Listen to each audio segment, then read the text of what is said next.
following videos, we have a MesoAmerican mythology book read tonight.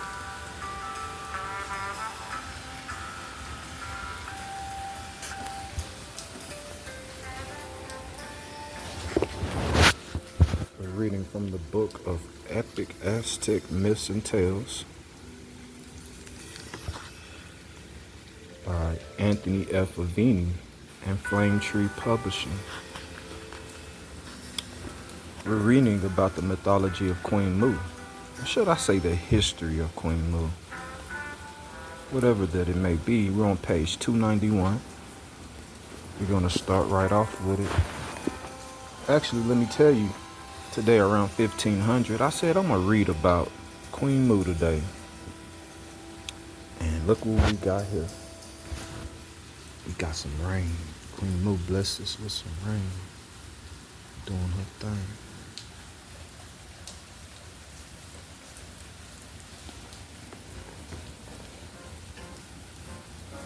So here we go. One of the ideas of Augustus Lee Pelagian, a 19th century French-American archaeologist and antiquarian who did the studies, was that a certain hall among the ruins of Chichen Itza had been built by Queen Mu, a Maya princess who, after the tragic fate of her brother, husband, and the catastrophe which ended in the sinking of the continent of Atlantis, fled to Egypt, where she founded the ancient Egyptian civilization. It would be easy to refute this theory, but the tales as told by Dr. Lee Pelagian possesses a sufficiency of romantic interest to warrant it being rescued from the little-known vein in which he published it. His account runs as follows.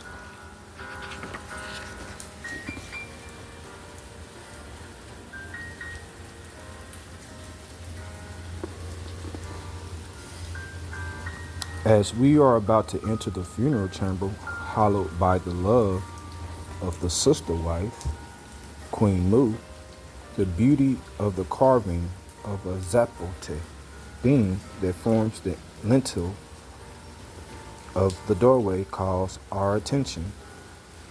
Here is represented the antagonism of the brothers Ak and Ko that led to the murder of the latter by the former. Carved on the limited are the names of the personages represented by their totems: a jaguar head for Ko and a boar head, as well as a turtle for Ak. This word meaning both boar and turtle in Maya. Ak is pictured with this disk of the sun, his protective deity, which he worshipped according to the mural inscriptions at Uxmal. Full of anger, he faces his brother. In his right hand, there is a badge ornamented with feathers and flowers. The threatening way in which this is held suggests a concealed weapon. The face of Ko also expresses anger. With him is the feathered serpent, emblematic of royalty, thence of the country, more often represented as a winged serpent protecting Ko. In his left of the country, more often represented as a winged serpent protecting Ko. In his left hand, he holds his weapon down. With his right hand clasps his badge of authority, with which he covers his breast as for protection and demanding the respect due to his rank.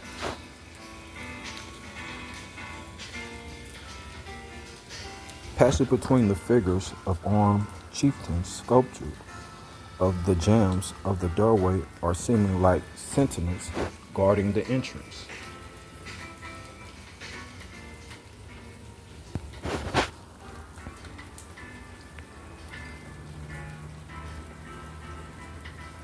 of the funeral chamber, we notice one wearing a headdress similar to the crown of Lord Egypt, which formed part of the pheasant of the Egyptian monarchs. The frescoes in the funeral chamber of Prince Cole's Memorial Hall, painted in watercolors taken from the vegetable kingdom, are divided into series of tables separated by blue lines. The plinths, the angels of the room, and the edges of the ceiling being likewise painted blue, indicate that this was intended for a funeral chamber. The first scene represents Queen Mu. While yet a child, she is seated on the back of a peccary, or American wild boar, under the royal umbrella of feathers, emblem of royalty in Mayak, as it is in India, Chaldea, and other places. She is consulted a heman, or wise man, listening with profound attention to the decrees of fate as revealed by the cracking of the shell of an armadillo exposed to a slow fire or on a brazier. The condensing on it of the vapor and the various tints it assumes. The mode of divination is one of the customs of the Mayas. In front of the young Queen Mu and facing her is seated the soothsayer, evidently a high priest of high rank. Judging from the colors, blue and yellow, of the feathers of his ceremonial mantle, he reads the decrees of fate on the shell of the armadillo, and the scroll issuing from his throat says what they are. By him stands the winged serpent, emblem and protective genius of the Maya Empire. His head is turned towards the royal banner, which he seems to caress. His satisfaction is reflected in the mild and pleased expression of his face. Behind the priest, the position of whose hands is the same as that of Catholic priests in blessing their congregation, and the significance of which well-known occultists are the ladies in waiting of the young queen, the royal bride. In another tableau, we again see Queen Mu, no longer a child, but a comely young woman. She is not seated under the royal umbrella or banner, but she is once more in the presence of the heman, whose face is concealed by a mask representing an owl's head. She, pretty and conspicuous, has many admirers who vie with each of their for the honor of her hand. In company with of her warriors, she comes to consult the priest, accompanied by an old lady, her grandmother probably, and her female attendants. According to custom, the old lady is the spokesman. She states to the priest that the young man, he who sits on a low stool between two female attendants, desires to marry Queen. The priest attendant, seated also on a stool, back of all, acts as a crier and repeats in a loud voice the speech of the old lady.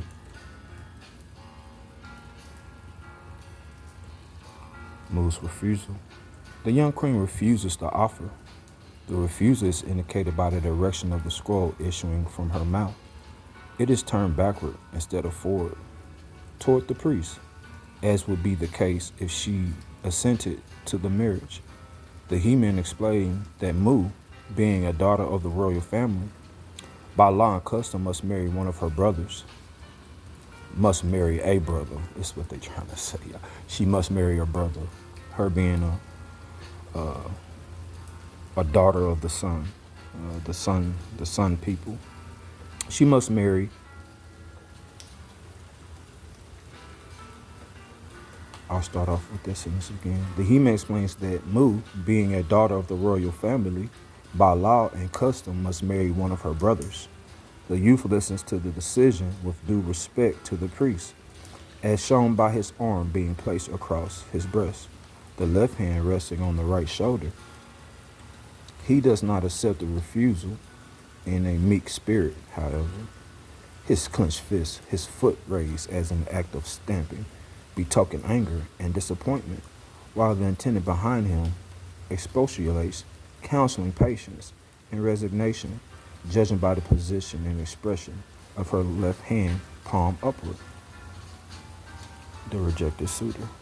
In another tableau, we see the same individual whose offer of marriage was rejected by the young queen in consultation with a nobchi or prophet, a priest whose exalted rank is indicated by his headdress and the triple breastplate he wears over his mantle of feathers.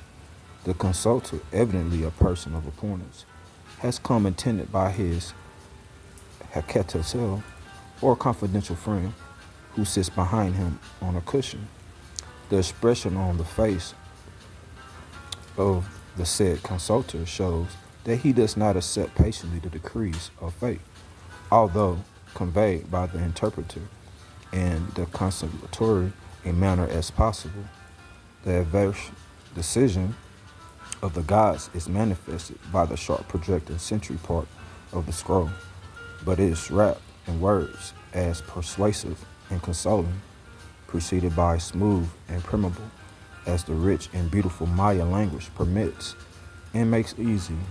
His friends is addressing the prophet's assistant, reflecting the thoughts of his Lord. He declares that the Nuchi's fine disclosure and his pretended reading of the will of the gods all nonsense, and explains, Pshaw, which contemptuous explanation is pictured by the yellow scroll, pointing at both ends, escaping from his nose like a sneeze. The answer of the priest's assistant, evidenced by the gravity of his feathers, the assertive position of his hand, and the bluntness of his speech, is evidently, it is so. Ox fierce wooing. Her brother Ak is madly in love with me. He is portrayed approaching the interpreter of the will of the gods, divested of his garments in token of humility and presence of their majesty and of submission to their decrees. He comes full of arrogance, arrayed in the gorgeous attire and with regal pomp. He comes not as a supplement to ask and accept counsel, but haughty, he makes the bold decay. He is angered at the refusal of the priest to accede to his demand for his sister, Mu's hand, to whose totem, an armadillo on this occasion, he points imperiously. It was on an armadillo shell that the fates wrote her destiny when consulted by the performance of the Pu ceremony. The yellow flames of wrath darting from all over his person, the sharp yellow scroll issuing from his mouth, symbolize ox feelings. The pontiff, however, is unmoved by them. In the name of the gods, with serene mien, he denies the request of the proud nobleman. As his speech indicates, the winged servant, genius of the country that stands erect and irritable by Ak, is also wroth at its pretensions and shows in its features, and by sending its darts through Ak's royal banner, a decided opposition to them, expressed by the ends of his speech being turned backwards, some of them terminating abruptly, others in sharp points. Prince Ku sits behind the priest as one of his attendants. He witnesses the scene, hears the calm negative answer, sees the anger of his brother and rival, smiles in his impotence, is happy his discomfiture. Behind him, however, sits a spy who will repeat his words, report his actions to his enemy. He listens, he watches. The high priest himself, K, their elder brother, sees the storm that is brewing behind the dissensions of Ku and Ak. He trembles at the thought of the misfortunes that will surely befall the dynasty of the Khans. of the ruin and the misery of the country that will certainly follow, divested of his priestly raiment. He comes nude and humble, as is proper for men in the presence of the gods, to ask their advice how best to avoid the impending calamities. The chief of the auspicious is in the act of reading the decrees of the palpitating entrails of a fish, the sad expression on his face, that of humble resignation on that of the pontiff, of deferential astonishment on that of the assistant. Speak of the inevitable misfortunes which are to come in the near future. We pass over the interesting battle scenes in which the defenders have been defeated by the Mayas. Quote, will return to his queen, loaded with spoils, that he will lay at her feet with his glory, which is also hers, the murder of Ko. We next see him in a terrible altercation with his brother Ak. The figures in that scene are nearly life-size, but so much disfigured and broken as to make it impossible to obtain good tracings. Ko is portrayed without weapons, his fists clenched, looking menacingly at his foe, who holds 3 spears, typical of the 3 wounds he inflicted in his brother's back when he killed him treacherously. Ko is now laid out, being prepared for cremation. His body has been opened at the ribs to extract the viscera and heart, which after being charred are to be preserved in a stone urn with cinnabar, where the writer found them in 1875. His sister wife, Queen Mu, in a sad contemplation of the remains of the beloved, kneels at his feet. The winged serpent, protective genius of the country, is pictured without a head. The ruler of the country has been slain. He is dead. The people are without a chief. The widowhood of Mu.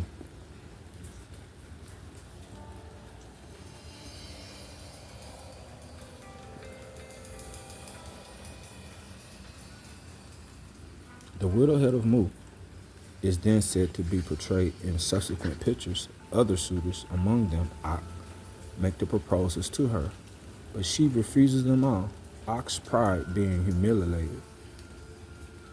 His love turned to hatred. His only wish henceforth was to usurp the supreme power, to wage war against the friend of his childhood. He made religious disagreement the pretext. He proclaimed that the worship of the sun was to be superior to that of the winged serpent, the genius of the country, also to that of the worship of the ancestors, typified by the feathered serpent, with horns and flame or halo on the head. Prompted by such evil passions, he put himself at the head of his own vassals and attacked those who had remained faithful to Queen Mu.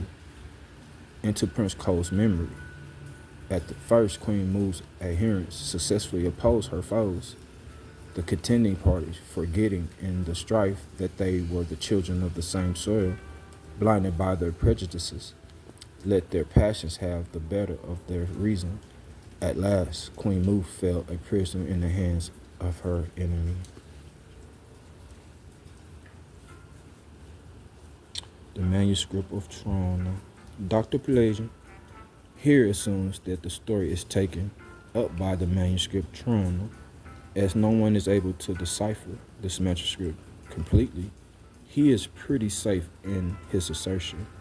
Here's what the Pentateuch alluded says regarding Queen Mu, according to our author.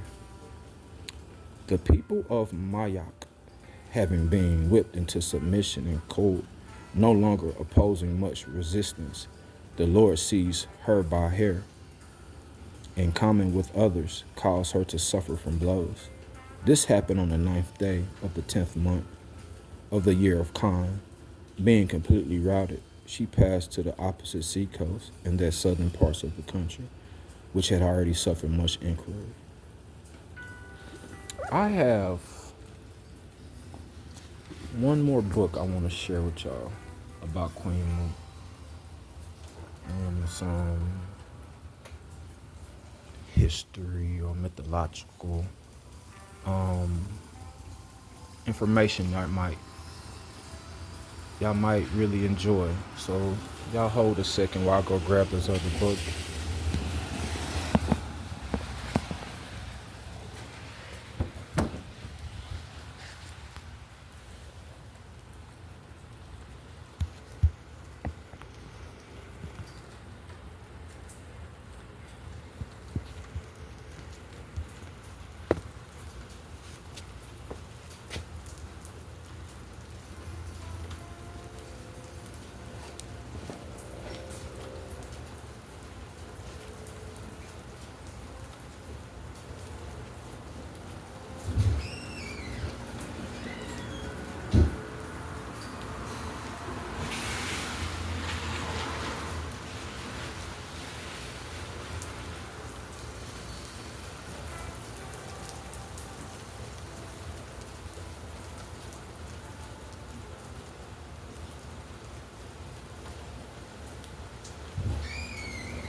Y'all give me a second while I look through the book and find that other mythological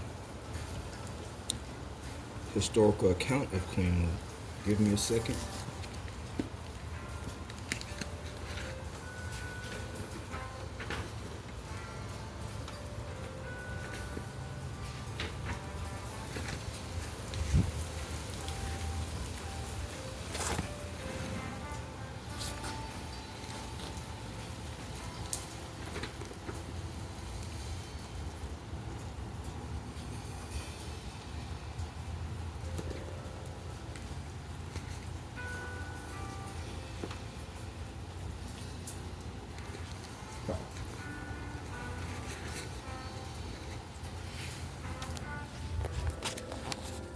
Alright, didn't take me long.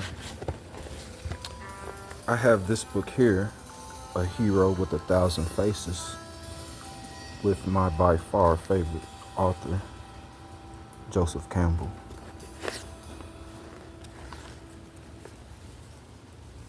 Look at a beautiful picture. On here, on page 267, is a section called Folk Stories of Virgin Motherhood. The Buddha descended from heaven to his mother's womb in the shape of a milk-white elephant. The Aztec Cotalicu, she of the serpent woven skirt. That's what Cotalicu means in my Nahor, the Aztec language. Serpent skirt. I'll read it again. The Buddha descended from heaven to his mother's womb in the shape of a milk-white elephant. The Aztec Cotalicu, she, the serpent-woven skirt, was approached by God in the form of a ball of feathers. So here it's just talking about how Queen Mu, we read in the other book, she gave birth to the Egyptian civilization, but she also gave birth to Buddha